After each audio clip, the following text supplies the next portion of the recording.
नमस्कार सकलके स्वागत जानाई। आज के जेने नेब एकादशी केन पालन करा हय और एकादशी पालन ना करलेई बा कि होते पारे। ताहले स्किप ना करे सम्पूर्ण भिडियोटी देखार अनुरोध रइल। प्रथमेई जेने नेब पौराणिक व्याख्या। सर्वप्रथम एकादशी किभाबे पालन करा शुरू हलो और एकादशी पालन करलेई बा कि पुण्यफल अर्जित हबे। एकदा श्री विष्णु যমরাজের सहित साक्षातेर हेतु যমালয়ে उपस्थित हयेछिलेन। प्रभुर आगमने प्रसन्न हये भक्तिनिष्ठा भरे प्रभुके बसते दिलेन एवं ताहार सेवा करते लागलेन। एमन समय भगवान विष्णु शुनते पेलेन যমালয়ের एक प्रान्त थेके भीषण चित्कार आर्तनादेर आवाज। से आर्तनाद हाहाकार छिलो मारात्मक भयानक। सेई भयानक आर्तनाद एवं कान्नार आवाज शुने भगवान श्री विष्णु विचलित हलेन एवं मने मने खूब दुखित हलेन। श्री विष्णु तखन যমরাজকে जिज्ञासा करलेन एहेन आर्तनादेर कारण कि और के बा कारा एहेन आर्तनाद करछे। तखन যমরাজ बोललेन ए आर्तनाद नरक थेके आसछे। दुराचारी पापी आत्मारा नरके कष्ट भोग करछे एवं तादेर करा पापेर फल भोग करछे, पापेर दंड भोग करछे तारा। एहेन कथा शुने श्री विष्णु बड़ई विषण्ण हलेन ओ मने मने भाबलेन आमार सृष्टि करा प्राण एई भावे हाहाकार करछे, बड़ई कष्ट हच्छे आमार। तबे एदेर मुक्ति देওয়ার उपाय ताहले आमाकेई भाबते हबे। एई बोले प्रभु एक अपूर्व सुंदर नारी मूर्ति सृष्टि करलेन एवं ताहाके बोललेन तोमार नाम एकादशी। आज थेके जे तोमाते आश्रय नेबे सेई पाप मुक्त हये बैकुंठ लोके गमन करबे। एरपर प्रभुर आदेश अनुयायी सकलेई एकादशीते आश्रय निते लागलो एवं समस्त पाप स्खलन करे पुण्य लाभ करे बैकुंठ लोके गमन करते लागलो। एरपर स्वयं যমরাজও बेश सन्तुष्ट हलेन। तिनी भाबलेन जाक भालोई हयेछे, एइभावे चलते थाकले भालोई हय।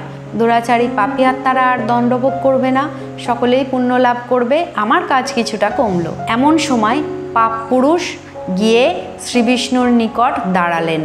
पाप पुरुष हच्छेन तिनी जार समस्त शरीर पापे भरा। जे जा पाप करे एई पाप पुरुष ताके सेई पाप प्रदान करे। एई पाप पुरुष श्री विष्णुके गिये बोललो आपनि तो सकल जीवेर पापेर हिसाब राखार जन्य आमाके सृष्टि करेछेन, तबे ओई एकादशीर कारणे आमी आज बड़ई शीर्णकाय विषण्ण दशाय ना पेरे आपनार काछे छुटे एसेछि। यदि आमार प्रयोजनीयता नाई थाकतो ताहले केन आपनि आमाय सृष्ट करलेन? ओई एकादशीर कारणे आमार करुण दशा हयेछे।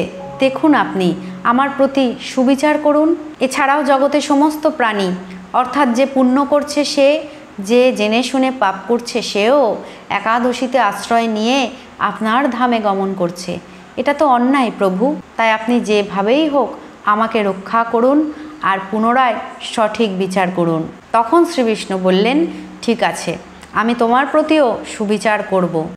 এরপর থেকে একাদশী যেই দিন প্রকট হবে সেদিন তুমি অন্নদানা এবং দানা শস্যের মধ্যে গিয়ে লুকিয়ে থাকবে, তাহলেই একাদশী তোমার আর কোনো ক্ষতি করতে পারবে না।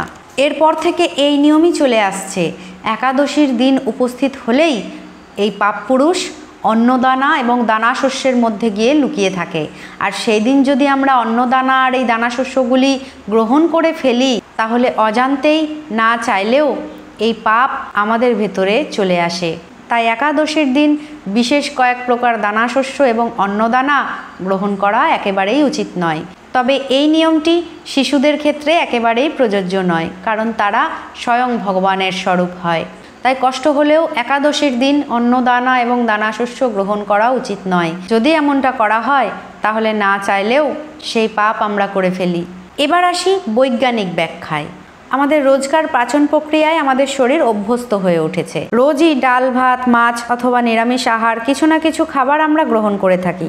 তাই মাঝে মাঝে যদি পাচনতন্ত্রকে একটু অবসর দেওয়া হয়, হালকা কিছু ফলমূল গ্রহণ করে পাচনতন্ত্রের কার্য একটু কমিয়ে দেওয়া হয়, এক কথায় বলতে গেলে পাচনতন্ত্রকে একটু রেস্ট দেওয়া হয়, তাহলে শরীর ভালো থাকে। আর এমনটা করলে শরীরের কোনো ক্ষতি হয় না। আর এই কারণেই এত ব্রত এত উপবাস সেই পুরাণকাল থেকে চলে আসছে। তাই একাদশী ব্রত পালন করলে শরীরের উপকারই হয় দুইভাবেই। তাই আজ পৌরাণিক এবং বৈজ্ঞানিক দুই ব্যাখ্যায় আপনাদের সম্মুখে তুলে ধরলাম। ভিডিওটি কেমন লাগলো অবশ্যই কমেন্টের মাধ্যমে জানাবেন। আর কারা কারা একাদশী ব্রত পালন করেন সেটাও কমেন্টে জানাবেন। সকলে খুব ভালো থাকবেন, সুস্থ থাকবেন। ভগবানের কৃপা সর্বদা আপনাদের ওপর বর্ষিত হোক। রাধে রাধে।